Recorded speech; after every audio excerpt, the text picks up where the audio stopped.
അല്ല, പല കാര്യങ്ങൾക്ക് മറുപടി പറയേണ്ടതുണ്ട്. ഒന്നാമത്, ശ്രീകുമാർ ഇവിടെ പറഞ്ഞ ഒരു കാര്യം, ആസാമിൽ ഇതേപോലെ ഒരു വിഷയം ഉണ്ടായിരുന്നപ്പോൾ കോൺഗ്രസ് ഇത് വളരെ നന്നായി കൈകാര്യം ചെയ്തു എന്നാണ്. എവിടെയാണ് കോൺഗ്രസ് ഇത് നന്നായി കൈകാര്യം ചെയ്തത്? രാജീവ് ഗാന്ധിയുടെ സമയത്ത് ഈ പ്രശ്നമെല്ലാം ഒഴിവാക്കുന്നതിന് വേണ്ടി കോളേജുകളിലടക്കം വളരെ വലിയ രീതിയിലുള്ള പ്രശ്നങ്ങൾ ഉണ്ടായിരുന്ന സമയത്ത് അതിനെല്ലാം തന്നെ പരിഹാരം ഞാൻ നൽകാം എന്ന് പറഞ്ഞുകൊണ്ട് അദ്ദേഹം അവിടെ പോയി ആസാം അക്കോർഡ് സൈൻ ചെയ്തു. ആസാം അക്കോർഡ് സൈൻ ചെയ്തതിന് ശേഷം നാളിതുവരെ അത് നടപ്പാക്കിയിട്ടില്ല. ഒരു കോൺഗ്രസ് സർക്കാരും പിന്നീട് അത് നടപ്പാക്കാനായിട്ടുള്ള ഇൻട്രസ്റ്റ് കാണിച്ചില്ല. അതിന്റെ പേരിലാണ് പിന്നീട് അവിടെ പ്രശ്നമുണ്ടായത്. അതായത് മറ്റുള്ളിടത്ത് നിന്ന് കുടിയേറ്റക്കാരായിട്ട് ഇവിടെ വരുന്ന ആൾക്കാർ ഞങ്ങളോടൊപ്പം ഇവിടെ കഴിയുകയും അവരിവിടെ ബഹുഭൂരിപക്ഷമാവുകയും ഞങ്ങൾക്ക് ഇവിടെയുള്ള നാച്ചുറൽ ആയിട്ടുള്ള അവകാശങ്ങൾ ഇല്ലാതാവുകയും ചെയ്യുന്നുണ്ട്, അതുകൊണ്ട് അവരെ ഇവിടെ താമസിപ്പിക്കാൻ പാടില്ല എന്ന് പറഞ്ഞുകൊണ്ടുണ്ടായിരുന്ന ഒരു റിക്വയർമെന്റിന് കേന്ദ്ര സർക്കാർ വഴങ്ങുകയും അങ്ങനെ ആസാം അക്കോർഡ് ഒപ്പിടുകയും 1980കളുടെ മധ്യത്തിൽ മറ്റും ഒപ്പിട്ടിരിക്കുന്ന ആ കരാർ പിന്നീട് കോൺഗ്രസ് സർക്കാർ നടപ്പാക്കുകയേ ചെയ്തിട്ടില്ല. അതുകൊണ്ടാണ് ഞാൻ പറഞ്ഞത്, പിന്നീട് അവിടെ ഉണ്ടായിരുന്ന പല പ്രശ്നങ്ങളും ഞങ്ങളോട് കേന്ദ്ര സർക്കാർ നൽകിയിരിക്കുന്ന ഈ ഉറപ്പ് പാലിച്ചിട്ടില്ല എന്ന രീതിയിൽ പറഞ്ഞുകൊണ്ടാണ്. അപ്പൊ അത് നന്നായിട്ട് നടപ്പാക്കിയെന്നൊക്കെ അദ്ദേഹം പറയുന്നത് ഏത് അർത്ഥത്തിലാണെന്ന് എനിക്ക് മനസ്സിലാകുന്നില്ല. അദ്ദേഹം ഇവിടെ ചോദിക്കുന്നു, എനിക്കത് കൗതുകരമായിട്ടാണ് തോന്നിയത്, മുസ്ലിങ്ങളെ ഒഴിവാക്കാനായിട്ട് മൻമോഹൻ സിംഗ് ആവശ്യപ്പെട്ടോ എന്ന് അദ്ദേഹം പറഞ്ഞു. അദ്ദേഹത്തിന് ഞാൻ ചെറിയൊരു ഭാഗം വായിച്ചു കേൾപ്പിക്കാം. ഇത് 2003 ഡിസംബർ 18 രാജ്യസഭയിൽ നടന്ന സംവാദത്തിന്റെ ഭാഗമാണ്. അവിടെ മൻമോഹൻ സിംഗ് പറയുന്നത് ഇങ്ങനെയാണ്: after the partition of our country, ശ്രദ്ധിക്കണം, ഞാൻ ആദ്യം പറഞ്ഞതുപോലെ ഇന്ത്യയുടെ അതിർത്തി പങ്കിടുന്നത് എന്ന രീതിയിലല്ല, വിഭജനവുമായി ബന്ധപ്പെട്ട്, the minorities in countries like Bangladesh have faced persecution. ആരാണ് ശ്രീകുമാർ? Minorities in Bangladesh. ആരാണ് ബംഗ്ലാദേശിലെ മൈനോറിറ്റീസ് എന്ന് പറയുന്ന സമയത്ത് ബംഗ്ലാദേശിലെ മുസ്ലിങ്ങൾ ഉൾപ്പെടുമോ? ഉൾപ്പെടില്ല എന്ന് താങ്കൾക്ക് അറിയാമല്ലോ. ഇത് പറയുന്നത് മൻമോഹൻ സിംഗ് ആണ്. And it is our moral obligation, അത് നമ്മുടെ ധാർമ്മികമായിട്ടുള്ള ഒരു ഉത്തരവാദിത്തമാണ്, കടമയാണ്, that if circumstances force people, സാഹചര്യങ്ങൾ ആൾക്കാരെ സമ്മർദ്ദത്തിന് വിധേയരാക്കുമെങ്കിൽ, എന്തിന്, these unfortunate people to seek refuge in our country, നമ്മുടെ നാട്ടിൽ അഭയം പ്രാപിക്കുന്നതിന് വേണ്ടിയിട്ട് അവരെ നിർബന്ധിച്ചാൽ, our approach to granting citizenship to these unfortunate persons should be more liberal. കൂടുതൽ ലിബറലായിട്ട് ഇത്തരത്തിലുള്ള ദൗർഭാഗ്യകരമായിട്ടുള്ള അവസ്ഥ നേരിടുന്ന ആർക്ക്? Minorities in countries like Bangladesh, അവർക്കത് നൽകണമെന്ന് പറയുമ്പോൾ ഇതിലെവിടെയാണ് മുസ്ലിങ്ങൾ? ബംഗ്ലാദേശിൽ ഏത് കാലത്താണ് മുസ്ലിങ്ങൾ മൈനോറിറ്റി ആയിരുന്നത്?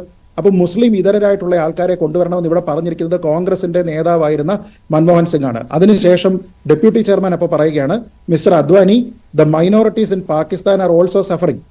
അതായത് ബംഗ്ലാദേശിലെ മാത്രമല്ല പാകിസ്ഥാനിലുള്ള ആൾക്കാരും സഫർ ചെയ്യുന്നുണ്ട്. They have to be taken care of too എന്ന് പറയുന്ന സമയത്ത് ശ്രീ LK അദ്വാനി പറയുന്നു, madam, I fully endorse that view. ഇപ്പൊ എവിടെയാണ് മൻമോഹൻ സിംഗ് മുസ്ലിങ്ങളെ ഒഴിവാക്കാൻ പറഞ്ഞിട്ടുണ്ടോ എന്ന് ചോദിച്ചു കഴിഞ്ഞാൽ ഒഴിവാക്കാൻ പറഞ്ഞിട്ടുണ്ട്. ബംഗ്ലാദേശിലുള്ള എല്ലാവരെയും എന്നല്ല പറഞ്ഞിരിക്കുന്നത്, മൈനോറിറ്റീസ് ഇൻ ബംഗ്ലാദേശ് എന്ന് വളരെ കൃത്യമായിട്ട് പറയുന്നുണ്ട്. തന്നെയുമല്ല, അത് പെർസിക്യൂഷനുമായി ബന്ധപ്പെട്ടാണ് എന്ന് അദ്ദേഹം പറയുന്നുണ്ട്. ഒരു കാര്യം, ഈ ഷിയ അഹമ്മദിയ അത് പാകിസ്ഥാനിൽ ഉൾപ്പെടുന്നതാണല്ലോ, അവരുടെ കാര്യം കൂടി അദ്ദേഹം പറയുന്നുണ്ട്. അതാ ഞാൻ പറഞ്ഞത്, ഇതിലെവിടെയാണ് മതപീഡനം? എന്താണ് മതപീഡനം? ഇന്റർനാഷണൽ ഡെഫിനേഷൻ ഉണ്ട്. ഒരു ഭൂരിപക്ഷ സമുദായത്തിൽ പെടുന്നയാൾ ഒരു ന്യൂനപക്ഷ സമുദായത്തിൽ പെടുന്ന ആളിനെ പീഡിപ്പിക്കുന്നതിനാണ് മതപീഡനം എന്ന് പറയുന്നത്. റിലീജിയസ് പെർസിക്യൂഷൻ എന്ന് പറയുന്നത് യുണൈറ്റഡ് നേഷൻസ് വരെ പറയുന്നത് അത് തന്നെയാണ്. ഇവിടെ ഷിയാക്കാരാരാണ്? മുസ്ലിങ്ങളാണ്, ഇസ്ലാം മതത്തിലുള്ളവരാണ്. സുന്നികൾ ആരാണ്? ഇസ്ലാം മതത്തിലുള്ളതാണ്. അഹമ്മദീയ ആരാണ്? ഇസ്ലാം മതത്തിലുള്ളതാണ്. അതായത് അദ്ദേഹം പറഞ്ഞു ഇവിടെയും വിവിധ ഹിന്ദുക്കളില്ലേ എന്ന്. ഒരു നായർ ഒരു ഈഴവനെ പീഡിപ്പിച്ചാൽ അതെങ്ങനെയാണ് ഹിന്ദു പീഡനമാകുന്നത്? അതെങ്ങനെയാണ് മതപീഡനമാകുന്നത്? അത് ജാതി പീഡനമാണ്. അതിനാണ് സെക്ടേറിയനിസം എന്ന് പറയുന്നത്. ഈ നിയമത്തിൽ പറയുന്നത് മതപീഡനത്തിനെ കുറിച്ചാണ്, സെക്ടേറിയൻ പീഡനത്തിനെ കുറിച്ചല്ല.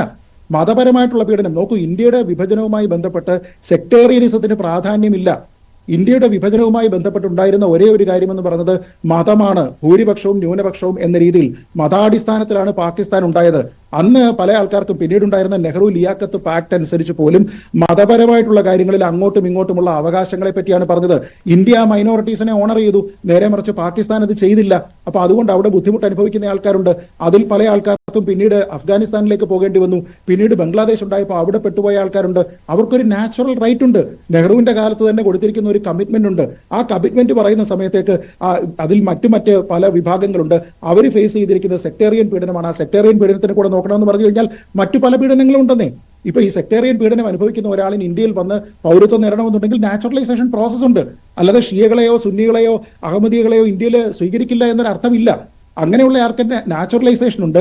പക്ഷേ ഇന്ത്യയുടെ വിഭജനവുമായി ബന്ധപ്പെട്ട പ്രശ്നം മതപരമായതുകൊണ്ട് ആ ന്യൂനപക്ഷ വിഭാഗങ്ങളിൽ പെടുന്ന ആൾക്കാർക്ക് ഡോക്ടർ മൻമോഹൻ സിംഗ് ഇവിടെ തന്നെ ആവശ്യപ്പെട്ടിരിക്കുന്നത് അനുസരിച്ച് ഈ പൗരത്വം കൊടുക്കുന്നതിന് വേണ്ടിയിട്ടാണ് ശ്രമിക്കുന്നത്. ഇതൊരു വശം. ഇനി രണ്ട്, അദ്ദേഹം ഇതിനോട് തന്നെ ചേർത്തുകൊണ്ട് പറയുകയാണ്, ശ്രീ ഹസ്കറും ഇവിടെ പറഞ്ഞു, അതായത് രാമക്ഷേത്ര നിർമ്മാണവുമായി ബന്ധപ്പെട്ട് അതിൽ എന്തൊക്കെ കാര്യങ്ങളാണ് പറയുന്നത്. രാമക്ഷേത്ര നിർമ്മാണവുമായി ബന്ധപ്പെട്ട് വളരെ വലിയ രീതിയിലുള്ള ഇമ്പാക്റ്റ് ആണ് അവിടെ BJPക്ക് അനുകൂലമായിട്ട് ഉണ്ടാകുന്നത് എന്ന രീതിയിൽ വാർത്തകൾ വന്നുകൊണ്ടിരിക്കുമ്പോൾ പെട്ടെന്ന് യാതൊരു വിധത്തിലുള്ള സർവേകളുടെയും അടിസ്ഥാനമില്ലാതെ ശ്രീകുമാർ ഇവിടെ പറയുകയാണ് അതൊരു ഇമ്പാക്ട് ഉണ്ടാക്കുന്നില്ല എന്ന്. എന്നിട്ട് അദ്ദേഹം പറയുന്നു ശങ്കരാചാര്യന്മാർ 4 പേര് തള്ളി പറഞ്ഞുവെന്ന്. ഈ നുണ എത്രയോ കാലം മുമ്പേ തന്നെ തെളിഞ്ഞതാണ്. ഒരൊറ്റ ശങ്കരാചാര്യരാണ്, പുരി ശങ്കരാചാര്യർ മാത്രമാണ് ഇതിനെ തള്ളി പറഞ്ഞിരിക്കുന്നത്. താങ്കൾ മനസ്സിലാക്കണം, പുരിയുണ്ട്, ജ്യോതിർമഠമുണ്ട്, ദ്വാരകയുണ്ട്, ശൃംഗേരിയുണ്ട്. ഇതിൽ പുരിയിലെ ശങ്കരാചാര്യർ മാത്രമാണ് തള്ളി പറഞ്ഞിരിക്കുന്നത്. ജ്യോതിർമഠത്തിലെ ശങ്കരാചാര്യരുണ്ട്, ആവിമുക്തേശ്വരാനന്ദ, പക്ഷെ അദ്ദേഹം അല്ല ശങ്കരാചാര്യർ. അദ്ദേഹം ശങ്കരാചാര്യരായിട്ട് അദ്ദേഹത്തെ അവരോധിക്കാൻ പാടില്ല എന്ന് സുപ്രീം കോടതി അത് തടഞ്ഞിരിക്കുകയാണ്. കാരണം അതിന്റെ പേരിൽ ഡിസ്പ്യൂട്ട് ഉണ്ട്. മറ്റു 2 ശങ്കരാചാര്യന്മാർ ശൃംഗേരിയിലാണെങ്കിലും അതേപോലെ നമ്മുടെ ദ്വാരകയിലാണെങ്കിലും ഉള്ള ആൾക്കാർ പ്രസ്താവന ഇറക്കിയിട്ടുണ്ട്, അഭിമുഖം നൽകിയിട്ടുണ്ട്. അവരതിൽ പറയുന്നുണ്ട് എല്ലാ വിഭാഗത്തിലുള്ള ആൾക്കാരും ഇതിനോട് സഹകരിക്കണം, അവിടെ ഇത് പൂർത്തീകരിക്കണമെന്ന്. ഇത്രയും കാലം കഴിഞ്ഞതിന് ശേഷവും ജനുവരി 22 നടന്ന ഒരു ചടങ്ങുമായി ബന്ധപ്പെട്ട് ഇപ്പോഴും ടെലിവിഷൻ ചർച്ചകളിൽ വന്നിരുന്ന് നുണ പറയാൻ പാടില്ല, വാർത്തകൾ നമ്മൾ കൂടുതലായിട്ട് ശ്രദ്ധിക്കണം എന്നുള്ളതാണ് എനിക്ക് പറയാനുള്ളത്. ഇനി മറ്റൊരു കാര്യം ശ്രീ ഹസ്കർ തന്നെ ഇവിടെ പറഞ്ഞു, അത് ഇത്തരത്തിലുള്ള വിഭജനവുമായി ബന്ധപ്പെട്ട് നോക്കൂ, ഇവിടെ അമ്പലം വന്നിരിക്കുന്ന ആര് പറഞ്ഞിട്ടാണ്? നരേന്ദ്രമോദി പറഞ്ഞിട്ടല്ല, സുപ്രീം കോടതി പറഞ്ഞിട്ടാണ്. സുപ്രീം കോടതി പറഞ്ഞിരിക്കുന്ന ആ കാര്യത്തിന് ഇവിടെ കോൺഗ്രസ് ഉൾപ്പെടെ സ്വീകരിച്ചതല്ലേ? അപ്പൊ അങ്ങനെ നിയമപരമായിട്ട് അവിടെ വന്നിരിക്കുന്ന ഈ രാജ്യത്തെ പരമോന്നത കോടതി പറഞ്ഞിരിക്കുന്നതനുസരിച്ച് ഏകപക്ഷീയമായി 5-0 വന്നിരിക്കുന്ന ഒരു വിധിയുടെ അടിസ്ഥാനത്തിലാണ് അവിടെ ഈ പറയുന്ന കാര്യങ്ങളൊക്കെ ഉണ്ടാകുന്നത്. അത് ഉണ്ടാകുന്ന സമയത്ത് ഇവിടെ അത് പൊളിറ്റിക്കലായിട്ടുള്ള മൈലേജ് ആണോ, അല്ലെങ്കിൽ അതിന് മൈലേജ് ഇല്ലേ, ഇത് തെറ്റായിട്ടുള്ള കാര്യമാണോ എന്നൊക്കെയാണ് പറയുന്നത്. അതേപോലെ അദ്ദേഹം പറഞ്ഞിട്ട് ഏത് രീതിയിലാണ് റോഹിംഗ്യകളെ പറ്റി പറഞ്ഞു വന്നത് നോക്കൂ. ഇങ്ങനെയുള്ള കലാപങ്ങൾ എന്ന് പറയുന്നത് ജനാധിപത്യത്തിൽ നമുക്ക് കാണാതിരിക്കാൻ കഴിയില്ല എന്ന്. അങ്ങനെയല്ല, റെഫ്യൂജികളായിട്ടുള്ള ആൾക്കാരെ സംബന്ധിച്ചിടത്തോളം ഉള്ള ഡെഫിനിഷൻ എന്ന് പറഞ്ഞു കഴിഞ്ഞാൽ അവരുടെ കയ്യിൽ ഒന്നുമില്ലാതെ അവർ പലായനം ചെയ്യുകയാണ്, അവർ പ്രതിരോധത്തിന് പോകുന്ന ആൾക്കാരല്ല. അങ്ങനെ നോക്കിക്കഴിഞ്ഞാൽ എത്രയോ രാജ്യങ്ങളിൽ സിവിൽ വാർ ഉണ്ടാകുന്നു. ആ സിവിൽ വാറുമായി ബന്ധപ്പെട്ട ആൾക്കാരെ എല്ലാവരെയും ആൾക്കാർ ഇങ്ങോട്ട് സ്വീകരിക്കുകയാണ് ചെയ്യുന്നത്. അല്ല, റോഹിംഗ്യകളെ സംബന്ധിച്ചിടത്തോളം അവർ സെക്യൂരിറ്റി ത്രെട്ടാണ് എന്ന് പറഞ്ഞുകൊണ്ട് പണ്ട് മുതൽക്കേ ഉള്ള ഇന്റലിജൻസ് ഉണ്ട്. ആ ഇന്റലിജൻസിന്റെ കൂടി അടിസ്ഥാനത്തിലാണ് അവർ ചെയ്തിരിക്കുന്ന ക്രൂരമായിട്ടുള്ള പ്രവർത്തനങ്ങളുണ്ട്. മുസ്ലിം രാജ്യങ്ങൾ പോലും എന്തുകൊണ്ടാണ് റോഹിംഗ്യകളെ അഭയാർത്ഥികളായിട്ട് സ്വീകരിക്കാത്തത്? ഇവര് പല രാജ്യങ്ങളിലേക്കും ഒരു ബോട്ടും മറ്റു കാര്യങ്ങളും ഒക്കെ പിടിച്ച് ചങ്ങാടങ്ങളിലും ഒക്കെ പോയപ്പോൾ ആ രാജ്യങ്ങളെല്ലാം തന്നെ വെടിവെച്ചവരെ തുരത്തുകയാണ് ചെയ്തത്. എന്തുകൊണ്ടാണ് സ്വീകരിക്കാത്തത്? കാരണം ആഭ്യന്തര സുരക്ഷയ്ക്ക് ഇവർ ഭീഷണിയാണ് എന്ന രീതിയിൽ റോഹിംഗ്യകളുമായി ബന്ധപ്പെട്ട് വളരെ വലിയ രീതിയിലുള്ള റിപ്പോർട്ടുകളുണ്ട്. പല രാജ്യങ്ങളുടെയും ഇന്റലിജൻസ് ഉണ്ട്. അപ്പൊ നിങ്ങളെല്ലാം പറയുന്നത് പോലെ ആ റോഹിംഗ്യകളെ മക്കളെ വാ നിങ്ങൾക്ക് ഇത് കൊടുക്കാം എന്നൊരു രാജ്യത്തിന് തീരുമാനമെടുക്കാൻ കഴിയില്ല. ആ തീരുമാനമെടുക്കണമെന്നുണ്ടെങ്കിൽ കേസ് ബൈ കേസാണ് നോക്കുക. ഇപ്പോൾ കോടതി പോലും ഈ വിഷയത്തിൽ ചില കാര്യങ്ങൾ ചെയ്യണമെന്ന് പറയുമ്പോൾ ഇന്റലിജൻസ് റിപ്പോർട്ട് കൊണ്ടു കൊടുത്തതിന് ശേഷം കേന്ദ്ര സർക്കാർ അവിടെ പറഞ്ഞിട്ടുണ്ട്. അന്നും കോടതികൾ എന്താണ് ചെയ്തത്? അത് കേന്ദ്ര സർക്കാരിന്റെ തീരുമാനമാണ്, അതിനനുസരിച്ച് പോകട്ടെ, അത് പോളിസി മാറ്ററാണ് എന്നാണ് പറഞ്ഞിരിക്കുന്നത്. അപ്പൊ ഇതിനെയെല്ലാം തന്നെ ഒരു മുസ്ലിം വിരോധമായിട്ട് കാണുന്നത് എന്തിനാണ്? റോഹിംഗ്യകളാണോ മുസ്ലിങ്ങളെ റെപ്രസെന്റ് ചെയ്യുന്നത്? റോഹിംഗ്യകൾക്കാണോ ഇവിടെ നൽകേണ്ടത്? ഇത് ഇന്ത്യയിലുള്ള വന്നിരിക്കുന്ന അഭയാർത്ഥികളായിട്ട് ജീവനും കൊണ്ട് പാഞ്ഞിരിക്കുന്ന കുറെ അധികം പാവപ്പെട്ട ആൾക്കാർ ഇവിടെ വന്നിരിക്കുന്ന സമയത്ത് അവർക്ക് പൗരത്വം നൽകുന്നതിന് വേണ്ടിയിട്ടുള്ള പ്രോസസ്സിനെ ഒന്ന് എക്സ്പെഡിയേറ്റ് ചെയ്യുമ്പോൾ അതിന്റെ പേരിൽ മുസ്ലിങ്ങളെ മാറ്റി നിർത്തുന്നേ എന്ന് പറയുന്നു. ഇരയ്ക്ക് പൗരത്വം നൽകുകയാണ്, അല്ല വേട്ടക്കാരനല്ല. ഒരു കാര്യം കൂടി ഇപ്പോൾ ഇത് നടപ്പിലാക്കില്ല എന്ന് പറയുന്നവർക്കുള്ള മറുപടി കൂടി ഇപ്പോൾ ഇന്ന് മുഖ്യമന്ത്രി പിണറായി വിജയൻ പ്രസ്താവനയിൽ പറഞ്ഞിരിക്കുകയാണ്, കേരളം നടപ്പിലാക്കുകയില്ല എന്ന്. സാങ്കേതികമായി അത് എങ്ങനെ സാധ്യമാകും? സാങ്കേതികമായിട്ടല്ല, നിയമപരമായിട്ടോ ഭരണഘടനാപരമായിട്ടോ ആ പ്രസ്താവന നടത്തുന്നതിന് മുഖ്യമന്ത്രിക്ക് യാതൊരു വിധത്തിലുള്ള അധികാരവുമില്ല, അവകാശമില്ല. ഇത് നടപ്പാക്കാതിരിക്കാനായിട്ട് അദ്ദേഹത്തിന് കഴിയുകയുമില്ല. കാരണം പൗരത്വം എന്ന് പറയുന്ന കാര്യം അതിന്റെ തന്നെ എല്ലാ കണ്ടീഷൻസും ക്ലോസസും, പൗരത്വം നൽകുക, ഒരാളിന്റെ പൗരത്വം ഇല്ലാതെയാക്കുക, പൗരത്വവുമായി ബന്ധപ്പെട്ട ഭേദഗതികൾ കൊണ്ടുവരിക, ഈ കാര്യങ്ങളെല്ലാം തന്നെ പൂർണ്ണമായിട്ടും യൂണിയൻ ലിസ്റ്റിലുള്ളതാണ്. അതായത് പാർലമെന്റിന് മാത്രം നിയമം കൊണ്ടുവരാൻ കഴിയുന്ന, കേന്ദ്ര സർക്കാരിന് മാത്രം ഒരു നിയമമാണെങ്കിൽ നടപ്പാക്കാൻ വേണ്ടിയിട്ട് തീരുമാനമെടുക്കാൻ കഴിയുന്ന യൂണിയൻ ലിസ്റ്റിൽപ്പെട്ട കാര്യങ്ങൾ മാത്രമാണ് പൗരത്വം. പൗരത്വവുമായി ബന്ധപ്പെട്ട എല്ലാ കാര്യങ്ങളും A to Z ആയിട്ടുള്ള എല്ലാ കാര്യങ്ങളും കേന്ദ്ര സർക്കാരിന് മാത്രം തീരുമാനിക്കാനുള്ളതാണ്. പൗരത്വം നൽകുന്നതുമായി ബന്ധപ്പെട്ടോ അതുമായി ബന്ധപ്പെട്ട പ്രോസസ്സുമായിട്ട് സഹകരിക്കുന്നതുമായി ബന്ധപ്പെട്ടോ നടപ്പാക്കുകയില്ല എന്ന് പറയാനോ ആർക്കൊക്കെ നടപ്പാക്കാം എന്നുള്ള വിവേചനത്തിനുള്ള അധികാര അവകാശങ്ങൾ കേന്ദ്ര സർക്കാരിന് മാത്രമേ ഉള്ളൂ, സംസ്ഥാന സർക്കാരിനില്ല. ഇതിപ്പോ നമ്മൾ ഈ പറയുന്നത് പോലെ ഇത് വെച്ച് നമ്മുടെ നാട്ടിൽ ഭീതി വിതച്ചുകൊണ്ട് ഇവിടെ മുസ്ലിങ്ങൾക്കെതിരെ ഏകപക്ഷീയമായിട്ടുള്ള ഒരു നിയമം വരുന്നു, നിങ്ങളുടെ സംരക്ഷകൻ ഞാനാണ് എന്ന് പറഞ്ഞ് പൊളിറ്റിക്കലായിട്ട് ഇവരെ ചൂഷണം ചെയ്യുന്നതിന് വേണ്ടി കേരളത്തിൽ നടപ്പാക്കിയിട്ടുണ്ട്.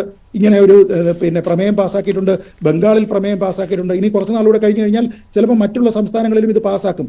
ഇവർക്കുള്ള അധികാരം എന്താണ്? ഞാൻ ചോദിക്കുന്നത്, ഇവിടെ ചർച്ചയിൽ പങ്കെടുക്കുന്ന ശ്രീ ഹസ്കർ, അദ്ദേഹം ഒരു അഭിഭാഷകനാണ്. ഞാൻ അദ്ദേഹത്തിനോട് ചോദിക്കട്ടെ, ഭരണഘടനയുടെ ഏത് പ്രൊവിഷൻ വെച്ചിട്ടാണ് പൗരത്വ നിയമവുമായി ബന്ധപ്പെട്ട യൂണിയൻ ലിസ്റ്റിലുള്ള ഏത് കണ്ടീഷൻ പ്രകാരമാണ് അദ്ദേഹം കൂടി പിന്തുണയ്ക്കുന്ന പാർട്ടിയുടെ ഭാഗമായിട്ടുള്ള ശ്രീ പിണറായി വിജയൻ പറയുന്നത് ഇവിടെ ഇത് നടപ്പാക്കില്ല?